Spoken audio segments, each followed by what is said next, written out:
Okay, uh, now for the data analysis.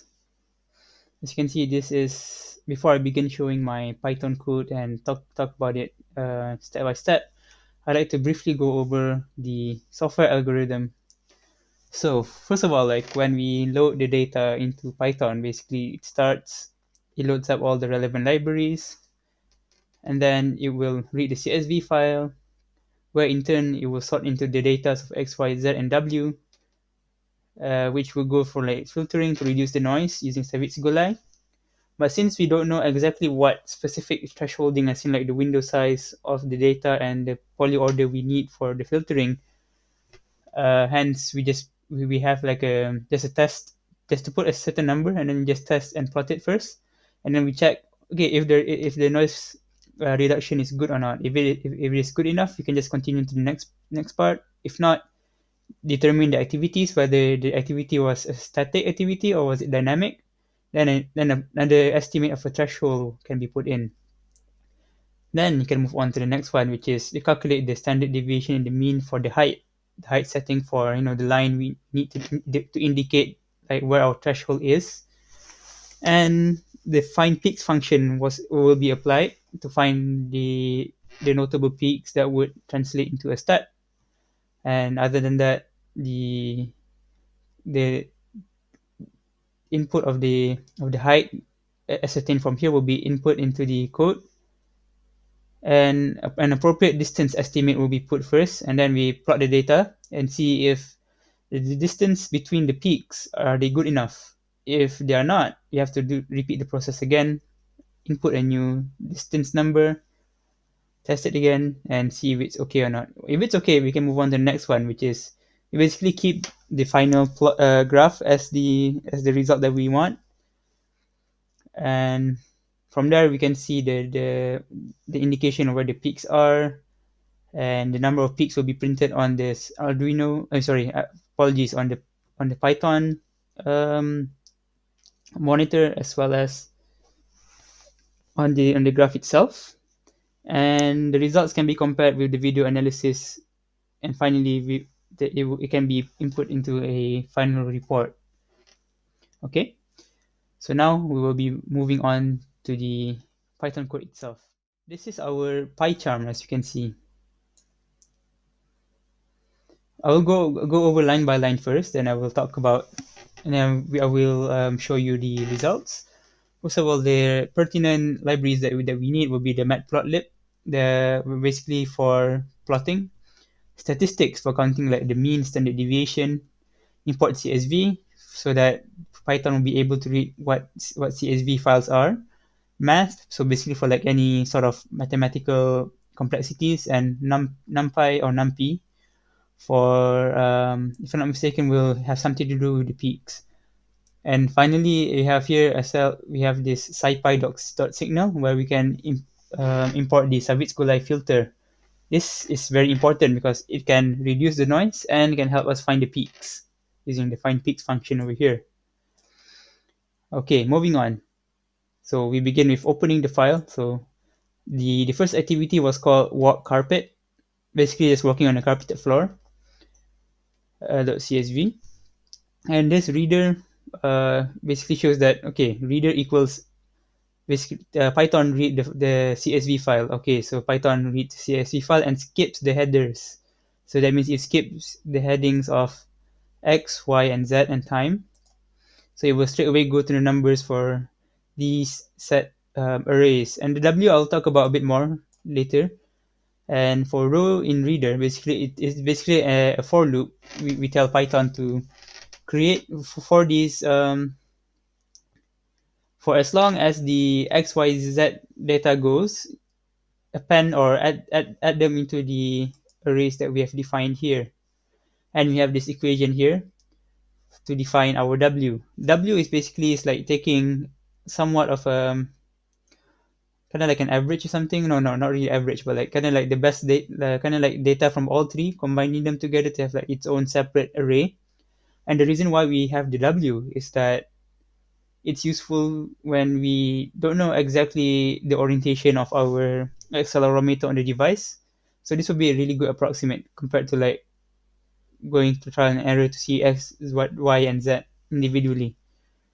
And moving on, we have rows Y equals mp.array, in bracket rows Y. Basically, it just says rows Y equals to the array set for data via NumPy. So basically, using the NumPy to just to tell Python that, okay, this array that I have is the thing that you're going to need for the Y column in the CSV file.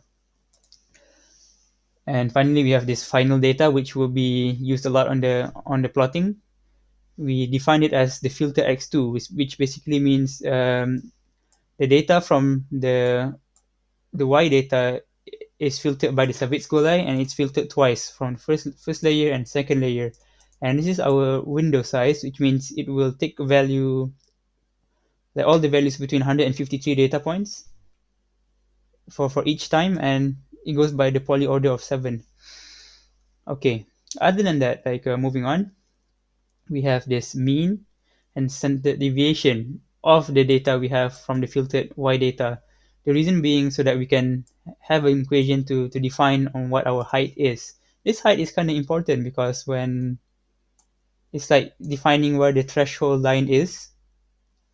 For example, let's say if the data, let's say the data A has about a range between 300 to 800, and then the findings from the calculation says that the height is let's say 550. So that means the height equals 550, and that's where the threshold will be. So any peak above that 550 would be like considered a peak or like a step.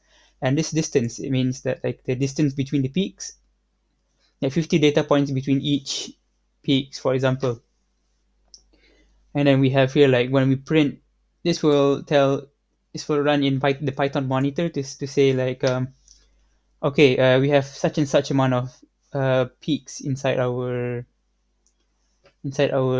data, and we will call it steps. So hence we have like this X number of steps. And then peak 2 is basically equals length of peaks, so just showing the number of peaks, so that when we print the peaks, it will show like on the monitor itself down here. And plt.plot, anything with plt.plot, basically like we want to plot something onto a graph, which will be our final data. And we will mark the peaks using an X symbol.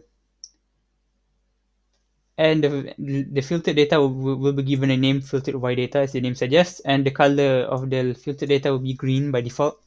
And the threshold line will be wherever the height is, and it will be red in color, and it will have like just an opaque straight line for its appearance. And the title will be peaks equals whatever the number of peaks are, and then the legend will be shown. And this is basically what the name is given for the Y label and the X label, and plt.show shows everything. So let's run an example then. Okay, for example, we have the activity one, which is walking on a carpet. So walk carpet, which is what we have here. All I have to do is just run the code,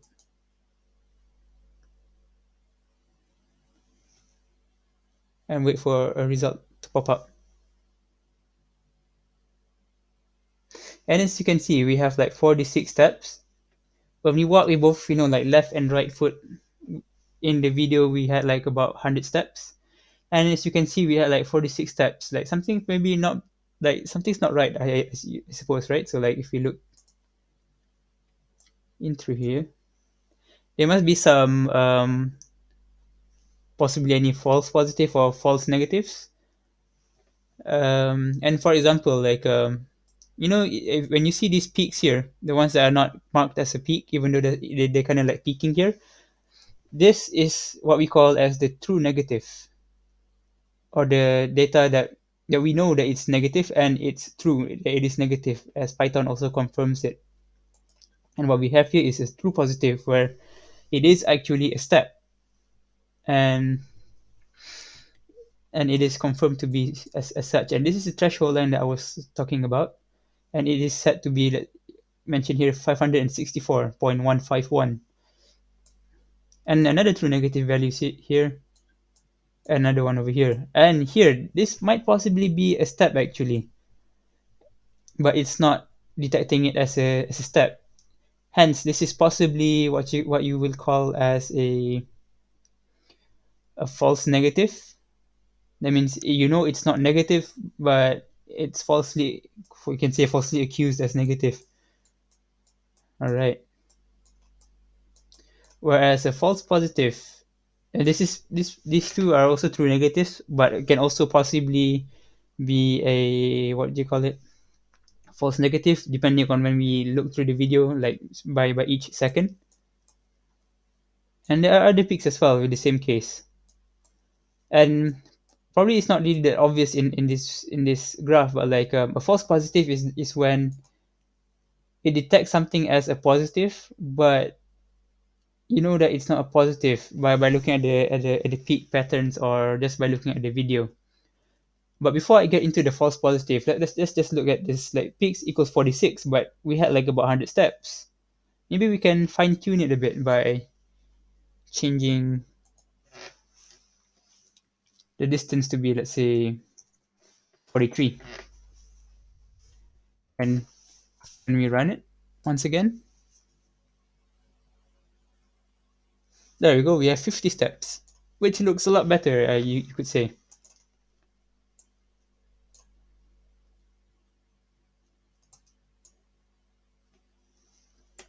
But Ilham, we had 100 steps. So what's going on here? So when I was looking through the videos and all, and and also when applying other tests, like I suspect that the device only records whatever steps that was taken only by the left foot, where the device was placed on that particular ankle of the foot, and it didn't really register like the other foot, probably. But it actually might get both of the what they call it, both of the steps from the left and right foot. The reason being because we only have an upper threshold. Suppose if we have like a lower threshold down here, we can probably get the other 50. Hence, we get like 100 steps, and this will be like a no step zone. And this test it will be repeated over and like again with going upstairs, downstairs, and sitting. But before I move on, let me just show you. Okay, what if I remove this? This will basically show the raw data, and it will show how it will compare from the filtered one. So this shows how much noise has been reduced using the Savitsko Live filtering, and it just shows how important it is that low pass filtering like is needed when you analyze stuff like this. So let's just put a hashtag on it once again. Okay, and moving on. Let's move on to the next one now. We'll go over like two or three examples. It's out of the four. Just to save some time because I'm sure you have the idea already. So let's say you stare. Oh,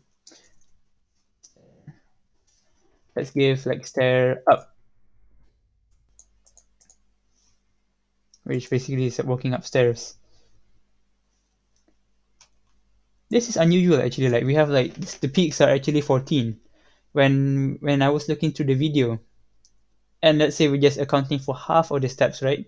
We should have gotten like a 9 actually, like because there was like 16 steps, so there will be 8. But I in the video I kind of took another extra step before I turn off the device, so which we're supposed to have 9, but we have like 14. What's going on here, like on the top? Okay, this is a prime example of what a false positive is. These two, because when I was looking through the video and going through whatever data points it had, whatever milliseconds there was between this range of time, there was no steps taken at this point, and it detected like two steps here, which obviously which is false. So hence false positive. Which now we are down to like 12 steps, but how is it not 9? Well, another thing I might suspect would be um, I'm not sure. Oh, yeah, this might be another false positive as well because the patterns don't really match up with the others. So you might get another just 11. But like these are just some of the examples of why it's not what I think it is. But the hence it just shows us there's a lot more fine tuning that needs to be done inside the device itself to get more optimized results. And oops, let's just go quickly to the next one. There one where we go downstairs. That this one is activity 2. That one was activity 3. But my bad. So now we go downstairs. Like from walking. Oh, apologies.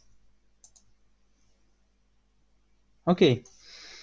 So this one is exactly like what we wanted. Like there were actually 9 steps that I took when I was walking down. However, probably that it might be more, even though I didn't walk more than 9 steps on my left foot, because these two kind of had the same sort of pattern here, and there's a suspicion that any one of these may be like a false positive, and this might be a true positive, but like it just happens to be low. I may be wrong, but like the result seems to be correct to what I would suspect from the video analysis. And finally, when I go through the final one, which is static, so where I sat down and record myself for like 5 minutes, just sitting down doing a bioinstrumentation design. I uh, I had about a whopping 62 registered steps. Let's try to reduce it a bit. I don't know. Let's get the peaks to the distance 50 again. Whether that makes any difference, but let's find out. Well, we have reduced it to 57, but it's quite outrageous. Like why 57? Even though all I did was just sitting and probably move my feet a bit while I was doing my work. So when I was looking through the video analysis, yeah, like this spike in data, this is like a best example of false positive because they are all false positives here. This is where in the video I actually was shaking my leg, like like up down quite a bit, because I do have a habit of like shaking my leg like when I'm just sitting down. And there's quite a lot of false negatives here, which is a good thing, you could say. But then as you go further, like as I went further sitting down, um actually don't know how to zoom out, so I might just open the graph again. Yeah. So when towards here, there was this one part of the video where I just slide my foot from like the original position all the way to the one end of the table. I stood there for a while and then I pulled it back again to my original position. And that's where it stopped, because from there I virtually didn't really move my feet afterwards. But just that just that slide produced like the bulk of the steps, the false steps. And hence like that peak and that repetitive vibration kind of caused a lot of that outcome. Hence, it just shows that even though it shows that static information may need to, like we shouldn't underestimate static data, and the thresholding and the filtering should be way different than what it is in dynamic, because any movement in a static position would be very sudden. So the accelerometer would, which I suspect would by default detect it as something that's really high in peaks. So if I could like look at it a bit more and see how you can change the filtering, thresholding, and the distance setting, probably will be much better. And to kind of sum up my case for the results, here's what I have. And before that, I also tested for the sensitivity, specificity, and the predictive positive value and the negative predictive value, where like a PPV is when what is the probability of the test to get like 100 to get positive each time you test it, and to get negative each time you test it. So let's just go down to the results section. Yep, like this. So this is when the dynamic activities, as I showed you, this is when during the first activity, the second activity, the third one, and the fourth one. And these are the results I wanted to show you from this document on the true positives, the false positives, the true negatives, the false negatives, the true negatives, sensitivity, specificity, PPV, NPV, and this new thing I learned from class, which is the mean average percentage error. Basically, just a percentage that shows like how much error is in there. And the first one had like a 50% error, and the second one got like a close to 50% error, which is indicative that a lower threshold will be really useful, so that you can account for like the other footsteps, so you can get like from 50 steps to 100 steps. And when I was looking through the video, I may not actually get 50 steps. It was most probably 48, because like in the beginning of the test, like the accelerometer registered like peaks in the very beginning, which I did not. I only started to walk like 3 seconds after I turned on the device, but the device registered 2 steps before those 3 seconds. And walking up the stairs, static. And as you can see, sensitivity was undefined here, because you was not meant to have was not meant to have any false negative or true positive to begin with. And hence these are my results, which I've ascertained from the tests. And overall, I must say that I am satisfied with them, as they are within the sensitivity and specificity that I kind of expected, which is like rather around half typically when it comes to sensitivity, and specifically like close to 100 when it comes to like the walking. But I just didn't have any idea on what it would be for static, so this is quite a surprise for me. So And hence that's all from myself. And I guess one last thing I like to show you. I actually have another set of code which is almost exactly the same as this, but the difference I had from this line of code is that instead of showing the amount of steps it had, it will show me which particular data point had those steps. So, for example, walking on carpet. So let's just task 6 onwards and run it. The data point, they are all exactly the same, but these shows like where the peaks are. So let's say this one is data point 51. So let's just go to walk carpet and point number 51, which is right here. So as you can see, 51 is right here. So this for all kind of like low, and then suddenly it just peaked at 46, or before it went before, well, 46 to 40, 56, and it just goes up onwards. So but this is the beginning of the, I guess, drastic increase, so hence you may register as a peak. But as I said, the very beginning two here were actually false positives when I looked to the video. But nonetheless, this set of code did help me to identify when I look in the video that which particular area showed a false positive. And that's all I wanted to show from that. And thank you very much for listening. And this is where I shall end the video. And I hope you enjoyed the demonstration video and a video on the software. So thank you.